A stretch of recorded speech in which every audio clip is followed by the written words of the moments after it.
জুলাই গণঅভ্যুত্থানে কুষ্টিয়ায় সংঘটিত ৬ হত্যা সহ মানবতাবিরোধী অপরাধের ৮টি অভিযোগের মামলায় হাসানুল হক ইনুর বিরুদ্ধে সাক্ষ্য গ্রহণ আগামীকাল পর্যন্ত মুলতবি করেছেন আন্তর্জাতিক অপরাধ ট্রাইব্যুনাল। আন্তর্জাতিক অপরাধ ট্রাইব্যুনাল ২-এ আজ প্রথম দিনের সাক্ষ্য গ্রহণ শেষে এই দিন ধার্য করেন ট্রাইব্যুনাল। এ মামলায় ২ জন সাক্ষীর সাক্ষ্য গ্রহণ করা হয় আজ।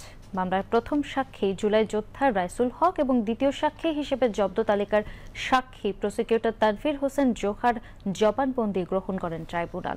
গতকাল হাসানুল হক ইনুর বিরুদ্ধে জুলাই আন্দোলনে কুষ্টিয়ায় ৬ জনকে হত্যাসহ ৮টি অভিযোগ গঠন পুনর্বিবেচনা চেয়ে করা আবেদন খারিজ করে দেন ট্রাইব্যুনাল ২।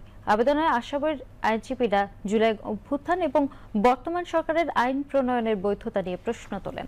তাদের এই প্রশ্নকে আদালত অবমাননা এবং রাষ্ট্রদ্রোহিতার শামিল বলে শুনানিতে উল্লেখ করেন চিফ প্রসিকিউটর মোহাম্মদ তাজুল ইসলাম। পরে ইনুর বিরুদ্ধে সূচনা বক্তব্য শেষে আজ সাক্ষ্য গ্রহণের দিন ধার্য করেন ট্রাইব্যুনাল।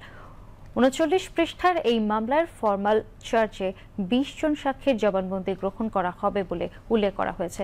এর আগে সকালে হাসানুল হক ইনু ট্রাইব্যুনালে হাজির করা হয়।